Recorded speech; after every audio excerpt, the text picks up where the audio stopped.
Assalamualaikum warahmatullahi wabarakatuh. Alhamdulillah rabbil alamin wassalatu wassalamu ala asyrafil anbiya wal mursalin sayyidina Muhammad wa ala alihi washabbihi ajma'in. Rabbi shrah li sadri yassir li amri wa hlul 'uqdatam min lisani yafqahu qawli. Amma ba'd. Kita sambung lagi kitabul email kita ni. Kita baru tajuk ba' nah, lepas tu dalil yang apa menyokong tajuk ba' tanpa hadis mustad lagi lah ni. Okay, tak apalah. Ibnu Umar berkata, kita sama dia. Ibnu Umar berkata, seorang itu tidak akan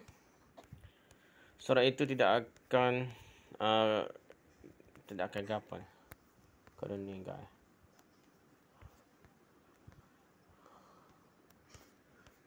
Tidak akan sampai kepada hakikat takwa. Hakikat takwa selagi mana dia tidak meninggalkan perkara yang diragui hati sanubarinya. Jadi haraya dia dah. Ada kaitan tajuk bab dah.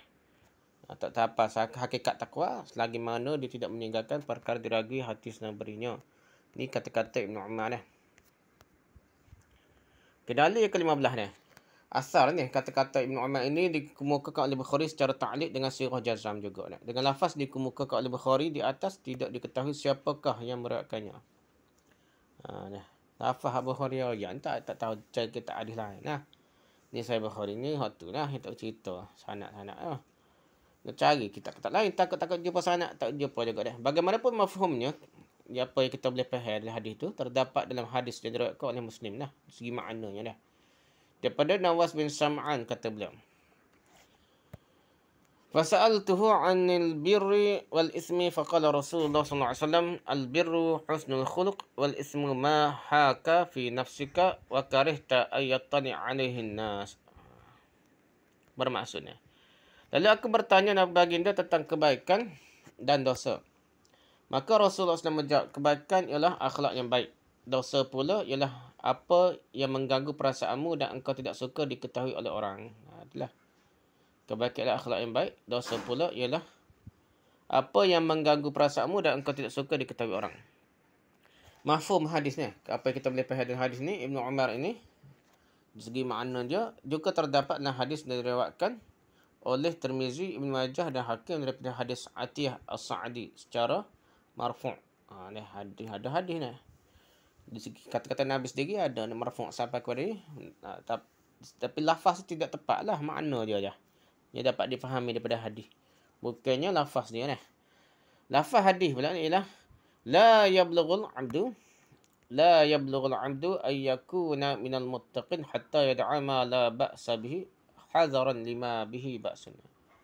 Bermaksud seorang hamba itu tidak akan menjadi orang yang benar-benar bertakwa selagi mana ia tidak meninggalkan sesuatu yang harus kerana takut terjerumus ke dalam perkara terlarang.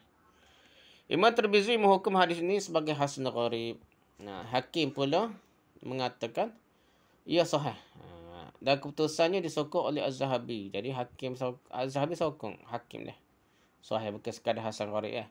Dalam ta'liqnya lah, ta'liq kepada Mustadrak Hakim lah dah. Kata Ibnu Umar yang dikemukakan oleh Bukhari di atas hampir sama juga mafhumnya dengan hadis sahih yang diriwayatkan daripada beberapa orang sahabat. Jadi ada makna dia tu, kefahami dia hadis tu serupa dengan hadis sahih daripada sahabat lain lah. Di hadis ni maksudkan bahawa ini da' ma yaribuka ila ma la yaribuka. Bermaksud tinggalkanlah apa yang meragukanmu kepada apa yang tidak meragukanmu. Hadis riwayat Ad-Darimi, An-Nasa'i dan Al-Baghawi. Da' ma yaribuka ila ma la yaribuka. Tinggalkan apa yang meragukanmu kepada apa yang tidak meragukanmu dah. Okey, takwa ada banyaklah peringkatnya dan pengertiannya. Antara pengertian takwa yang telah diberikan oleh para ulama ialah pertama, mengelak diri daripada kekufuran, kesyirikan dan nifak dalam segala bentuknya. Elak diri daripada kufur, syirik, nifak dalam segala bentuknya. Yang kedua, mengelak diri daripada melakukan perkara-perkara yang tidak baik kepada diri sendiri, sama ada untuk kehidupan dunia maupun akhirat. Itu dipanggil takwa juga dah. Elak perkara yang tak baik. Yang ketiga, mengelak diri daripada melakukan dosa-dosa besar. Itu takwa juga. Takrif dia dah. Yang keempat, mengelak diri daripada takwa-takwaan takut dia. Elok diri dah. Yang keempat, mengelak diri daripada melakukan perkara-perkara bid'ah. Yang kelima, mengelak diri daripada melakukan segala dosa, termasuk dosa-dosa kecil. Yang keenam, mengelak diri daripada melakukan perkara syubhat atau perkara-perkara yang diragui oleh hati kecil dan hati nurani sendiri. Ini takrif yang kena lah. Yang ketujuh, mengelak diri daripada melakukan perkara-perkara yang tidak diragui tentang keharusannya, tetapi dibimbangi ia akan melekakan kita daripada melaksanakan tanggungjawab yang sebenar.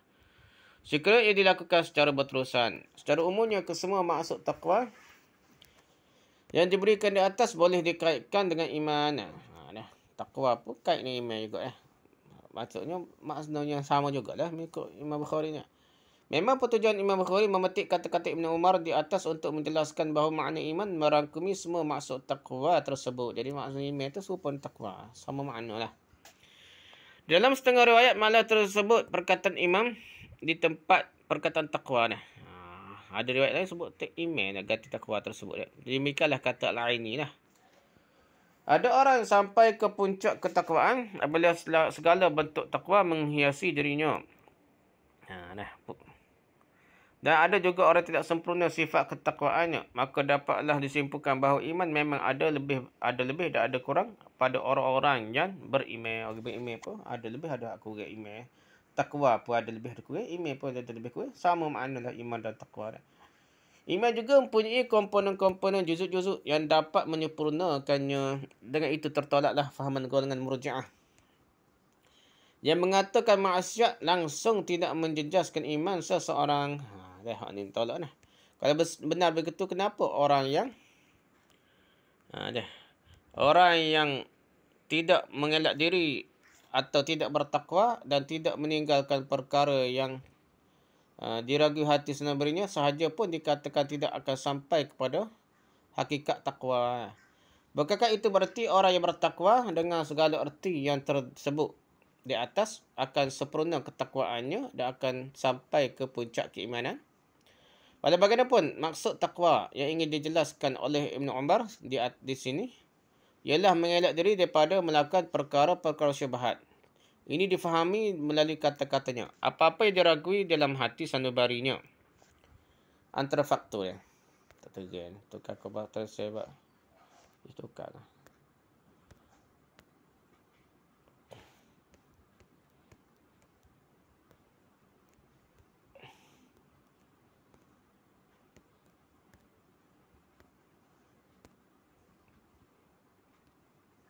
Kau betul tak?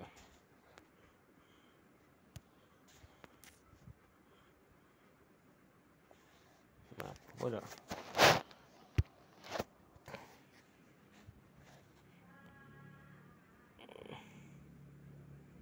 Jadi, mana? Okay, bagaimanapun maksud takwa yang ingin dijelaskan oleh Ibn Umar di sini ialah mengelak diri daripada melakukan perkara-perkara yang syubhat. Ini difahami melalui kata-katanya. Apa-apa yang diragui dalam hati sanubarinya. Itu maksud. Yang pentingnya tolak benda yang ragu-ragu. Syubhat dalam hati tu tak usah buat lah. Itu maksud kata-kata Ibn Umar lah. Antara faktor yang menyebabkan seorang itu gagal mencapai tahap ketakwaan yang sebenar ialah kerana ia melakukan perkara-perkara syubhat. Iman dalam jiwanya pula akan mengesan dan menolak segala perbuatan yang dirasai bercanggah dengan tuntutan Tuhan. Apalagi perbuatan-perbuatan yang diyakini memang bercanggah dengan peraturan dan ketetapannya. Jadi orang bertakwa ni, benda syubhat pun dia tak si buat dah. Dia tinggalkan. Ragu-ragu pun dia tinggal. Kalau benda sahih dah syubhat. Ada ulama kata boleh, ada ulama kata boleh. Dia tinggal dulu sehingga dia betul-betul yakin hujah mana kuat lah. Gitulah. Ni tak pakai kita ikutlah main foreign exchange lah, benda-benda nego tak. Pelik-pelik tu. Ada orang bahas apa gomo dulu ya, tera dulu asal ke boleh pitih. Tu tak takwa lah. Lihat Fathul Bari jilid 1 muka 48 Taghliqut Ta'liq jilid 2 muka 124, Umdatul Qari jilid 1 muka 116, Irsyadus Sari jilid 1 muka 1, Kashful Bari jilid 1 muka 131 hingga 132, Nasrul Bari jilid 1 muka 119, Tulfatul Qari jilid 1 muka 198. Habis itu nah. Habis itu mana kita nah.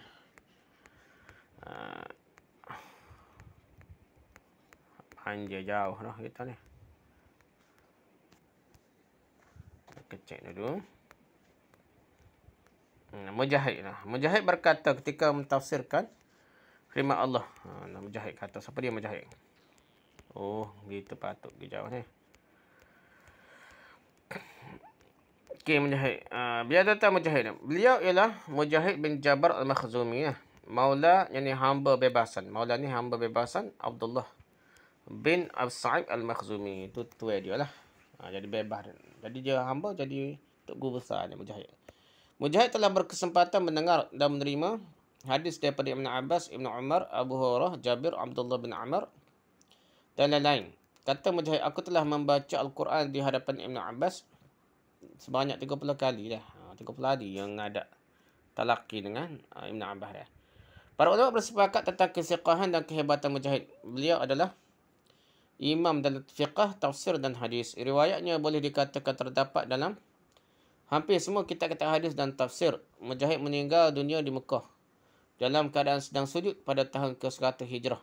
Tu cerita tengah sujud je mati lah. Tahun ke-100 Hijrah betul-betul. Ketika berumur 83 tahun. Lihat Umdatul Qari jilid 1 muka 117. Okey, lepas tu Mujahid kata apa dah? Mujahid berkata dah. Ketika menafsirkan firman Allah, Mujahid kata apa?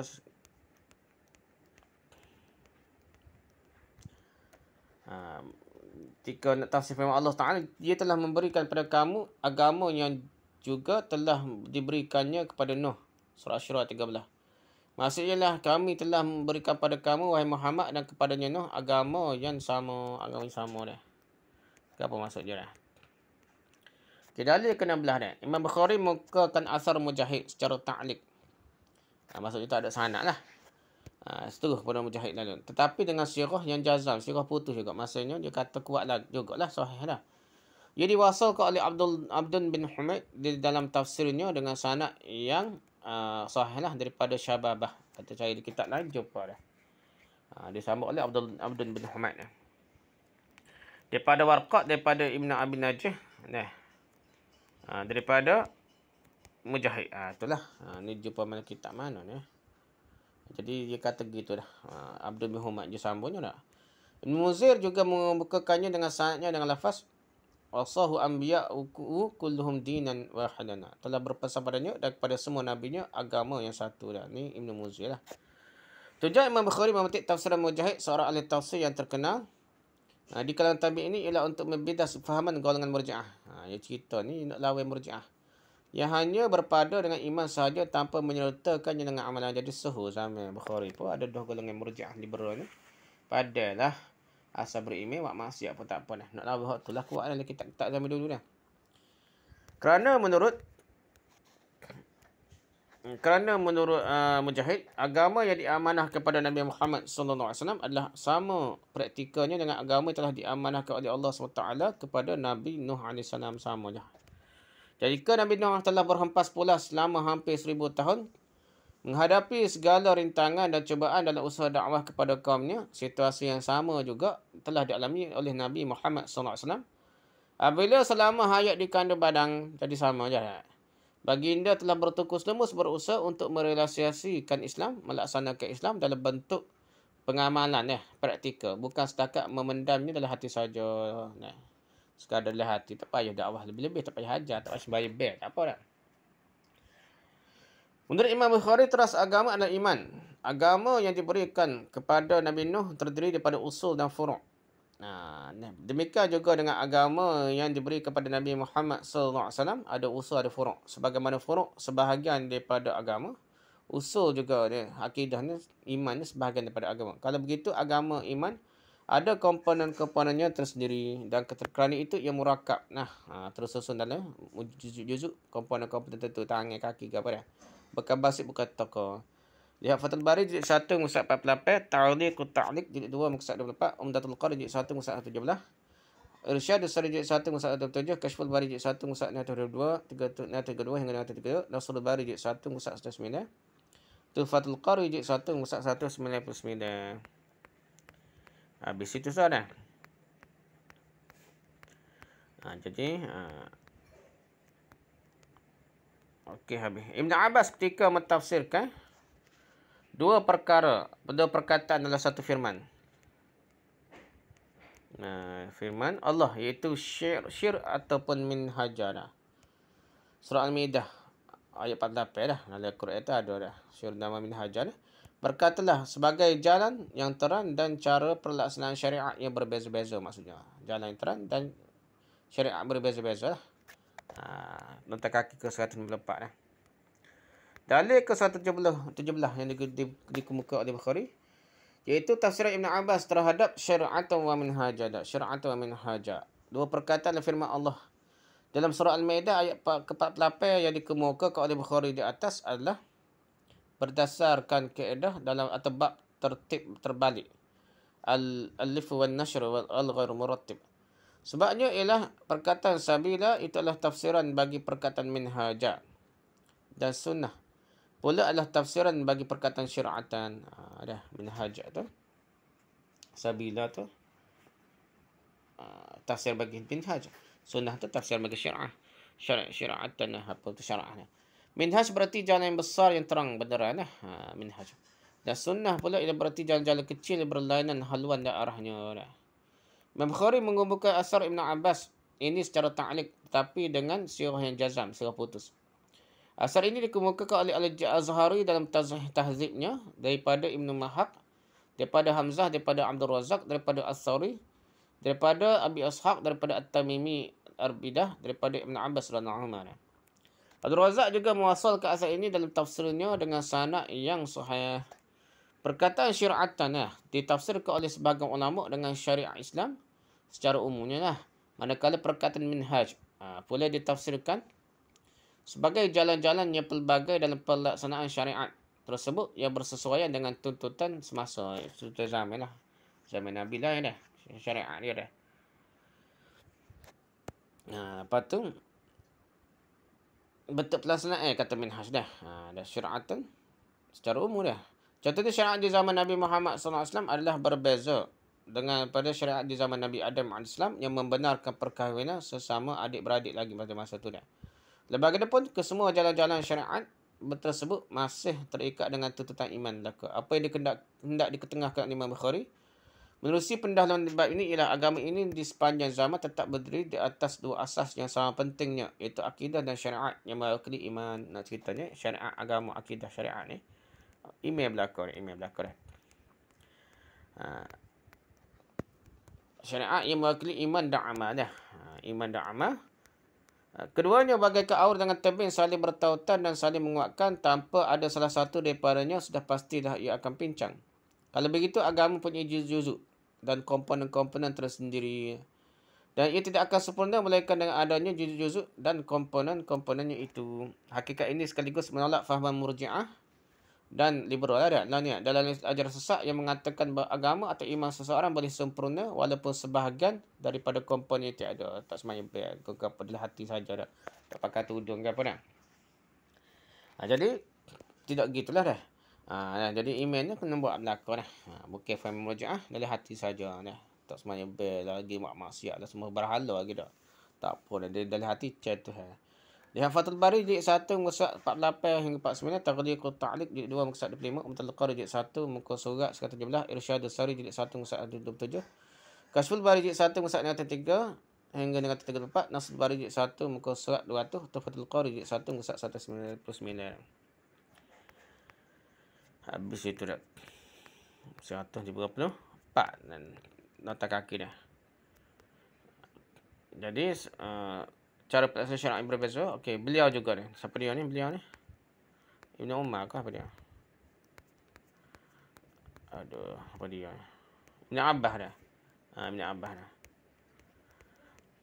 Ibn Abbas dia kata beliau juga mentafsirkan perkataan doa-ikum dah dalam ayat ke-77 surah Al-Furqan dengan iman kamu dah. Doa-ikum ni iman kamu dah. Salah satu makna doa dalam bahasa Arab ialah ibadah. Doa ni juga bahasa Arab ni makna iman dah. Jadi kita tak kaki ke 155. Dalil ke 18 dah. Imam Bukhari berdalil dengan tafsir Ibn Abbas bahawa doa kamu dalam ayat berkenaan berarti iman kamu. Sedangkan doa itu adalah amalan. Ini berarti amalan juga sebahagian daripada iman. Tu hujah Abu Bukhari lah ambil daripada kata-kata Ibn Abbas lah. Penggunaan doa untuk iman merupakan satu bentuk majas, bahasa kiasan kalau kira dah. Majas yang digunakan sekarang ialah majas mursal di bawah bab menyebut sebahagian untuk keseluruhan. Min babi itlaq al-juzu' 'ala al-kull. Dengan itu terbuktilah bahawa iman itu murakab. Kerana ia mempunyai juzuk-juzuk dan sesuatu yang berjuzuk berkomponen-komponen itu tentu sekali menerima pertambahan dan menerima kekurangan. Ada tambah ada kurang lah. Bertambah iman dan berkurang iman. Manusia tidak sama dalam amalan doanya. Ada yang banyak berdoa dan ada pula yang sikit berdoa. Si A dahulu kerap berdoa, sekarang tidak. Si B pula dulu sikit berdoa, sekarang pula selalu berdoa. Begitulah keadaan iman. Ia boleh bertambah dan boleh berkurang, boleh meningkat, boleh menurun lah. Asal Ibn Abbas yang mentafsirkan ayat ke-77 firman Allah dalam surah Al-Furqan ini diwasalkan disambungkan oleh Ibn Jarir dalam tafsirnya. Amalan memang ada kesannya dalam kehidupan. Amal yang baik mendatangkan hasil yang baik. Amal yang buruk pula membawa akibat yang buruk.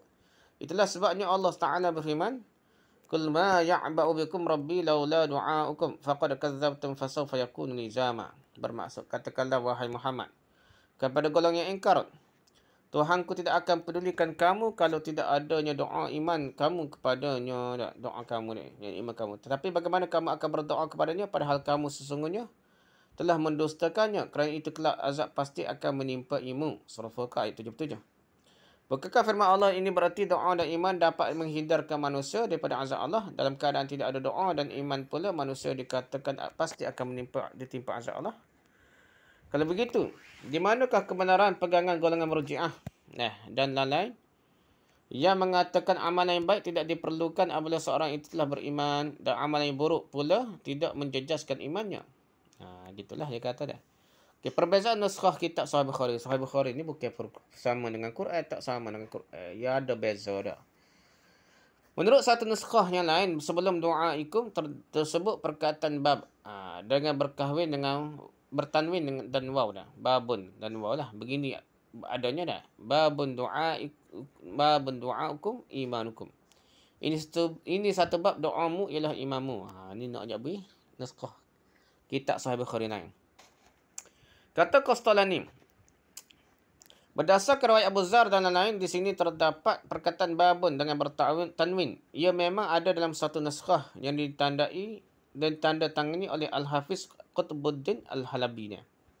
Tapi dalam riwayat Al-Asili dan Ibnu Asakir, perkataan babun itu tidak ada.